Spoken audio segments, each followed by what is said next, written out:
Hello friends, welcome back to my channel. আমি সুতৃষ্ণা চলে এসেছি তোমাদের জন্য আজকে একটা নতুন ব্লগ ভিডিও নিয়ে। আর আজকের এখন ঘুম থেকে উঠে একটু চুলটা চিরুনি করে আমি সুন্দর করে বিছানাটাকে প্রথমে গুছিয়ে দিয়েছি। এরপরে আমি কি করি, এরপরে আমি আমার বরের জন্য ব্রেকফাস্ট বানাতে যাব। এই যে বিছানাটাকে খুব সুন্দর করে গুছিয়ে দিয়েছি আর ঘরটাকে ঝাঁটিয়ে দিয়েছি। তারপরে ব্রেকফাস্ট বানাবো বলতে আজকের ম্যাগি আর একটু শসা ছিল, শসা, হাফটা আপেল আর একটা ডিম সিদ্ধ ওকে দিয়েছি। আর আমি খাবো, পরে খাবো, ওকে ফার্স্ট খেতে দিয়ে দিই, ও আবার চলে যাবে। এই যে ডালটা এখন সিদ্ধ করতে বসিয়ে দিয়েছি আর দুধটা গরম করে দিয়েছি। দুধটা না আজকের একটু পড়ে গিয়েছিল, অন্যমনস্ক হয়ে গেছিলাম। তারপরে এই যে পটল ভাজা করার জন্য পটলগুলোকে একটু লম্বা লম্বা করে কেটে নিয়েছি। আর কিছুটা ক্যাপসিকাম ছিল, তো সেই ক্যাপসিকাম কেটে নিয়েছি। আর এপাশে পেঁয়াজ কেটে দিয়েছি। আর আলু উচ্ছা বেগুনের একটা তরকারি করব, তো তাই জন্য এই যে একটা কেটেছি। আর এটা ডালে দেব, তাই জন্য পেঁয়াজটাকে কুচি করেছি আর টমেটোটাকেও এইভাবেই কেটেছি। ডালটা কমপ্লিট হয়েই গেছে, এই যে ফুটে এসছে। একটু ফুটে গেলে, আর একটু ফুটে গেলে তখন নামিয়ে নেব। এই যে ফুটে গেছে। এবার আমি প্রথমে পটল ভাজাটা করে নেব। এই বড় কড়াইটাইতেই পটল ভাজাগুলো করে নেব। একটু লবণ আর হলুদ দিয়ে পটল ভাজাটাকে করে নেব। একটু তেল দিয়ে দিয়েছিলাম। আর এই পাশে ডালটা হয়ে গেছে, বন্ধ করে দিয়েছি। আর এটা একটু ভালো করে, একটু আজকে পোস্ত দিয়েই করব। পোস্তটা আছে, হালকা একটু দিলেই হয়ে যাবে, জাস্ট গায়ে একটু পোস্ত লেগে থাকলে বেশ ভালো লাগে খেতে। একটু হোক, তত সময় ডালটা আমি এখানে ঢেলে নেব এই বাটিটাতে। পটল ভাজা হলে আমার ভাইকে খুব মনে পড়ে, কারণ আমার ভাই প্রচুর পটল ভাজা খেতে পছন্দ করে। আর আমাদের ঘরে মোটামুটি একটু ভাজাভুজি খাওয়া হয়, কিন্তু ওই রকম তেলে ছেঁকে নয়। কিন্তু মোটামুটি তেল একটু বেশি লাগে ভাজাভুজিতে, কিন্তু তেলে ছেঁকে ভাজাটা সেটা আমরা খাই না। আর এই যে এখন আমি ওই ডাল করেছিলাম এই কড়াটাতে, এই কড়াটা ভালো করে ধুয়ে নেব। এটাতেই ভাত বসিয়ে ফেলবো, তাড়াতাড়ি হয়ে যাবে। একটা কথা ভাবলে খুব খারাপ লাগে যে আমরা মেয়েরা, আমাদের ভাগ্যটা এরকমই যে আমরা রান্নাবান্না কিন্তু বিয়ের পর থেকে সবাই কম বেশি করে থাকি। আর সেটা নিজের জন্য হোক বা বাড়ির জন্য হোক বা নিজের ছেলে মেয়েদের জন্য হোক, যার জন্যই হোক না কেন, কিন্তু যারা আমাদেরকে জন্ম দিয়েছে তাদেরকে রান্নাবান্না করে কখনোই খাওয়াই না। মানে আমি যখন আমার বাড়িতে, আমি যখন এখানে থাকি, তখন এখানে থাকি বা শ্বশুর বাড়িতে থাকি বা মেসে থাকতাম, তখন কিন্তু আমার মনে হতো এইবারে বাড়িতে গেলে মাকে একটা ভালো জিনিস করে খাওয়াবো, কিন্তু কখনোই আর রান্নাঘরে যাওয়াই হতো না। বাবার বাড়িতে এতদিন থাকতাম, কিন্তু কোনো দিন আর রান্নাঘরে আর যাওয়াই হলো না। সেই মা বলবে না তোকে করতে হবে না, হাতে লেগে যাবে। মাদের তো ভালোবাসাটাই এরকম হয়, বলুন তো। সেই যাওয়া হয় না। আর বাড়িতে গেলে মনে হয় না, ঠিক আছে মাই করুক, মার পাশে আছি, মাই করুক। এইরকম করে করে কিন্তু কখনো নিজের বাবা মাকে কখনোই রান্নাবান্না করে খাওয়াতে পারি না।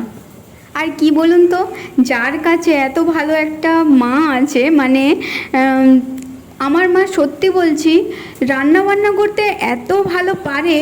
আর মানে খুব অনেক লোকের রান্না করে দিতে পারবে অনেক তাড়াতাড়ি, আর খুব সুন্দর টেস্ট করে। এ টু জেড সব রান্না তৈরি করে দিতে পারে, সেই বিরিয়ানি থেকে শুরু করে biryani, fried rice, chilli chicken, chicken pakora, যে মোগলাই, এ টু জেড সব রান্নাবান্না করতে পারে। আর এত সুন্দর করে, তো সেখানে আমি যদি করি আমার রান্নাটা সেখানে ফ্লপই হবে। তাই মায়ের হাতের রান্না খেতে কার না ভালো লাগে, এই জন্যই আরও করা হয় না। চালটা ভালো করে ধুয়ে বসিয়ে দিলাম। আর এই পাশে পটল ভাজাটা হচ্ছে, একটু তো টাইম লাগবে, একটু ধিমি আছে আমি ঢাকা চাপিয়ে চাপিয়ে ভাজা করে নিচ্ছি, যাতে পটলটা সেদ্ধ হয়ে যায় আর ঠিকঠাকভাবে ভাজাও হয়ে যায়। দেখুন এপিঠ ওপিঠ কিন্তু মোটামুটি ঠিকঠাক হয়ে গেছে। এখন আমি একটু পোস্ত ছড়িয়ে দিচ্ছি। পোস্তর যা দাম, একটু বেশি দিতে গেলে আমি তাহলে ভিখারি হয়ে যাব, তাই জন্য কম করেই ছড়ালাম। আর এই যে একটু ভালো করে এখন নাড়িয়ে নিচ্ছি যাতে পোস্তগুলো গায়ে লেগে থাকে। এটা কিন্তু ভালো লাগে বেশ খেতে, পোস্তগুলো মুখের মধ্যে পড়লে খুব সুন্দর টেস্ট হয়, খুব ভালো লাগে খেতে। তো পোস্ত এই যে হয়ে গেছে পটল ভাজাটা, এবার এটাকে রেখে দেব। ডালটা আর পটল ভাজাটা একটু ঢাকিয়ে রেখে দেব। আর এরপরে করব আলু উচ্ছা বেগুনের একটা তরকারি করে নেব। দেখুন এই পাশে কিন্তু ভাতটাও হয়ে গেছে আর আলু উচ্ছাও ওই কড়াইতেই তুলে দিয়েছিলাম। তারপরে এখন আমি ভাতের ফ্যানটা ঝাড়িয়ে নেব। আজকে না ভাতের ফ্যানটা এইভাবে ছাড়াবো, কারণ আমার কাছে সেই যে ছোট গামলাটা ছিল, মানে ওই কড়ার মাথায় যেটা দেওয়ার, সেটা কিন্তু আজকের একটা জিনিস রেখে দিয়েছি, তাই জন্য এইরকম মানে আমার কাছে নেই। তো তাই জন্য বুদ্ধি তো আমার প্রচুর আছে বুদ্ধিতে আমি বৃহস্পতি। তো তাই জন্য এই যে আমি এইটাতে ভাতটা মানে ঝাড়িয়ে নেব। আমার মাথায় কিন্তু এরকম ছোটোখাটো বুদ্ধিগুলো চলে আসে মাঝে মাঝে হঠাৎ করে। আমি বলছি না তাহলে এইটা দিয়ে তাহলে ঝাড়িয়ে নিই, কিছু হবে না, একটু ফ্যানে রেখে দেবো, বেশ ভালো হয়ে যাবে বলে করে এইরকম করে ঝাড়িয়ে নিচ্ছি। এটাতেও কিন্তু ফ্যানটা বেশ ভালোই গলে যাবে, কিন্তু একটু টাইম লাগবে। এই যে কম কম করে দিতে হচ্ছে। এটাকে কি বলে, ছান্তা না ঝাড়া না কি বলে জানি না।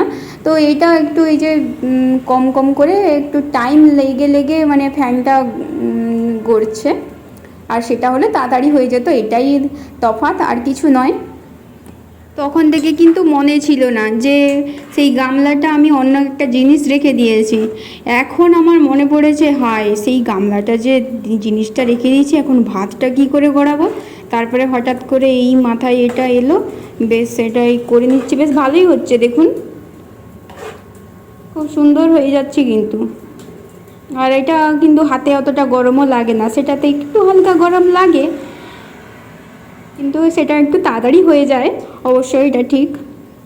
আমার বর আবার একটু ভাত ঝরঝরা না হলে তার পছন্দ হয় না, তো তাই জন্য আমি সব রকমের চেষ্টা করি যে ভালো করে ফ্যানটা ঝরে যায় যাতে। আর এই যে এখন আমি এটা একটু ফ্যানের হাওয়াতে রেখে দেব, তাহলে একটু ভালো করে হয়ে যাবে, শুকা হয়ে যাবে। আর এই পাশে দেখুন আলু উচ্ছার তরকারিটা কিন্তু করছি। আর এটা এর ফুল ভিডিওটা দেখতে গেলে আমার চ্যানেলটিকে অবশ্যই সাবস্ক্রাইব করতে হবে, আর আমি ওখানে ফুল ভিডিওটা কিন্তু দেব। এই যে এখন আলু উচ্ছাগুলোকে প্রথমে ভেজে নিয়েছি, তারপরে আমি বেগুনটা দিলাম। বেগুন তো তাড়াতাড়ি ভাজা হয়ে যায়, তাই জন্য দিলাম। এটা কিন্তু খেতে খুব টেস্টি হয়, এটাও কিন্তু একটা আলাদা রেসিপি সম্পূর্ণ, আপনারা অবশ্যই বানাতে পারেন বাড়িতে, খুব ইজি, আর কোনো কিছু মশলা বাটার ঝামেলা থাকে না, এটাই সবথেকে ভালো। এই যে রান্নাটা কমপ্লিট হয়ে গেছে, খুব সুন্দর দেখতে হয়েছে, দেখুন কত সুন্দর দেখতে হয়েছে।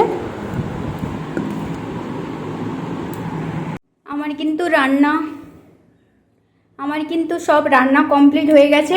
ভাত হয়ে গেছে, এপাশে আছে ডাল হয়ে গেছে, আর পোস্ত দিয়ে একটু পটল ভাজা করেছি, আর একটা উচ্ছে আলু বেগুনের একটা তরকারি করেছি।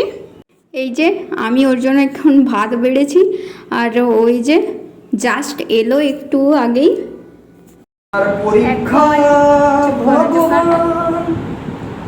এখন আমরা খেতে বসবো দুপুরের খাবার। এই যে খাবারের পর সব বাসন কোসন ধুয়ে গ্যাসটা মুছে সুন্দর করে রেখে দিয়েছি, আর এই বড় কড়াইটাতে জল দিয়ে রেখে দিয়েছি, পিঁপড়া লেগে গিয়েছিল, তো তাই জন্য আমি একটু জল দিয়ে রেখে দিয়েছি, একটু পরেই ধুয়ে দেবো। আর সুন্দরভাবে গুছানো হয়ে গেছে। বিকেলে একটু আগেই ওকে আমি দুধ আর বিস্কুট খেতে দিয়ে দিয়েছি, আর আমি একটা ম্যাগি খেয়ে নিয়েছি। ও যেহেতু সকালবেলা ম্যাগি খেয়েছিল, তো তাই জন্য এখন আর ম্যাগি খাবে না বলছিল। আর আজকে তাড়াতাড়ি রান্না করেছি, ভাত আর বেগুনের একটা নতুন রেসিপি বানিয়েছি, জানি না কেমন হবে কি গো, জানি না কেমন হবে, ফার্স্ট টাইম ট্রাই করলাম, দেখা যাক কি হয়। এই যে ভাতটা কমপ্লিট হয়ে গেছে, রান্নাটা চলছে, আর একটু হবে।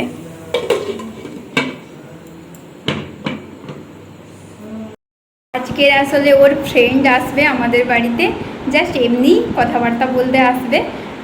তো সেই জন্য একটু মানে চুলটুলগুলো বেঁধে রাখছি আর কি।